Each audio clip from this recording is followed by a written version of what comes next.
क्या आपने कभी सोचा है कि जब रात के 12 बजते हैं तो सही महीने में क्या होता है? हमें लगता है कि सिर्फ एक दिन खत्म हुआ है, लेकिन सच तो ये है कि हमारे हिस्से की जिंदगी से 24 घंटे हमेशा हमेशा के लिए मिटा दिए गए हैं। एक ऐसी दौलत जो दोबारा कभी लौट कर नहीं आएगी। ये कहानी किसी महान इंसान की नहीं है, ये कहानी है कबीर की। एक ऐसा लड़का जो बिल्कुल हमारी और आपकी तरह था, जिसके पास बड़े बड़े सपने तो थे, लेकिन उन सपनों को पूरा करने के लिए जो आज चाहिए होता है वो उसके पास कभी नहीं था। द टर्निंग पॉइंट कबीर का एक नियम था, कल से शुरू करूंगा। उसका कल कभी नहीं आया, पर उसकी जिंदगी के साल बीतते गए। एक रात जब वो अपने फोन की स्क्रीन को स्क्रॉल करते करते थक कर सो गया तो उसे एक अजीब सा सपना आया। सपने में वह एक ऐसे रेलवे स्टेशन पर खड़ा था जहां चारों तरफ धुंध थी। अचानक एक बहुत ही अजीब चमकती हुई ट्रेन आकर रुकती है। ट्रेन पर बड़े बड़े अक्षरों में लिखा था 24 घंटे एक्सप्रेस। कबीर बिना सोचे समझे उस ट्रेन में चढ़ जाता है। ट्रेन चलने लगती है। कबीर देखता है कि ट्रेन के अंदर हर एक सीट पर सोने गोल्ड के सिक्के बिखरे पड़े हैं। हर सीट पर एक घड़ी चल रही है, टिक टिक टिक। तभी उसे एक भारी आवाज सुनाई देती है। ट्रेन का TTE टिकट कलेक्टर उसके सामने खड़ा था, लेकिन उसका चेहरा नहीं दिख रहा था। उसने कबीर से कहा, इस ट्रेन में तुम्हारा स्वागत है कबीर। ये ट्रेन रोज सुबह चलती है और रात के 12 बजे रुक जाती है। इस डिब्बे में जितने भी सोने के सिक्के हैं ये सब तुम्हारे हैं। तुम जितना चाहो अपनी जेब में भर सकते हो, लेकिन एक शर्त है। कबीर की आंखें चमक उठी। उसने पूछा, क्या शर्त है? TTE ने कहा, जैसे ही रात के 12 बजेगे ये ट्रेन अगले स्टेशन पर रुक जाएगी और उस वक्त तुम्हारे हाथ में जितने सिक्के होंगे सिर्फ वही तुम्हारे रहेंगे। बाकी जो सिक्के इस ट्रेन में छूट जाएंगे वो हमेशा के लिए मिट्टी बन जाएंगे। तुम उन्हें वापस लेने कभी नहीं आ सकते।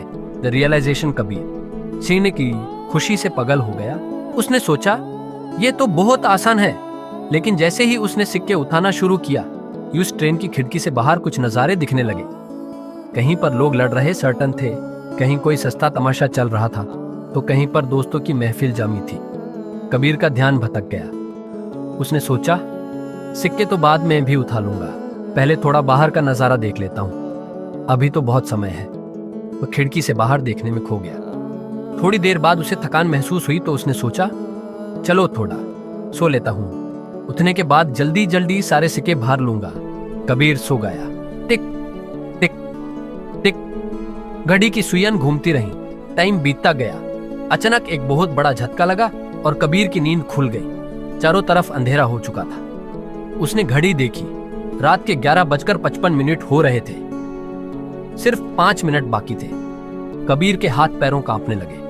उसने पागलों की तरह जमीन पर बिखरे सोने के सिक्कों को समेटना शुरू किया, पर उसकी जेब छोटी थी और समय बहुत कम। वह जितना उठाता सिक्के उतने ही हाथ से फिसल जाते। ठीक 12 बजे एक जोर का हूटर बजा। B0000M। ट्रेन रुक गई। TTE दोबारा कबीर के सामने आया। उसने कबीर के हाथ देखे। कबीर के हाथ में सिर्फ 2 सोने के सिक्के थे। बाकी पूरा डिब्बा सोने के सिक्कों से भरा था, पर देखते ही देखते वो सारे सिक्के काली मिट्टी में बदल गए। TTE ने एक गहरी सांस ली और कहा, कबीर, तुम इस ट्रेन के सबसे गरीब मुसाफिर हो। तुम्हें लगता था कि तुम्हारा समय मुफ्त है, इसलिए तुमने यूं बेहुदा चीजों को देखने में और सोने में गवा दिया। अब इस मिट्टी को देखो, ये तुम्हारी खोई हुई जिंदगी है। द क्लाइमैक्स और मैसेज कबीर की आंखें खुल गईं। वो पसीने से लथपथ था। उसने तुरंत अपने फोन की स्क्रीन देखी। रात के 3 बज रहे थे। उससे समझ आ चुका था कि वह कोई सपना नहीं देख रहा था। वह 24 घंटे एक्सप्रेस कोई और नहीं, बल्कि हमारी जिंदगी का हर एक दिन। हर सुबह जब हम उठते हैं तो कुदरत हमारे बैंक अकाउंट में 86,400 सेकंड्स ट्रांसफर करती। ये वह सोने के सिक्के हैं जिनसे हम अपना आने वाला कल खरीद सकते हैं। हम चाहें तो इससे अपनी नई स्किल सीख सकते हैं, अपने सपनों पर काम कर सकते हैं, या फिर इससे रील स्क्रॉल करके मिट्टी बना सकते हैं। फर्क सिर्फ इतना है कि इस ट्रेन में तो सिक्के मिट्टी बनते दिख रहे थे, पर असली जिंदगी में जब हमारा समय बर्बाद होता है तो हमें दर्द नहीं होता। दर्द तब होता है जब साल बीत जाते हैं और हमारे हाथ खाली रह जाते हैं।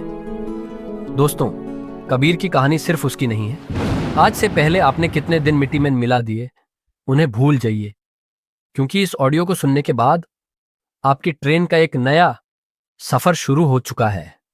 आज के 24 घंटे आपके सामने बिखरे पड़े हैं। अब फैसला आपका है, आपको सोने के सिक्के बटोरने हैं या उन्हें मिट्टी बनते हुए देखना है। अगर इस कहानी ने आपके दिल को छुआ हो तो चैनल को सब्सक्राइब जरूर कीजिएगा और अपने उस दोस्त के साथ शेयर जरूर करिए। मैं आपका छोटा भाई नितिन बहुत मेहनत से वीडियो बनाता हूं, सपोर्ट करिए।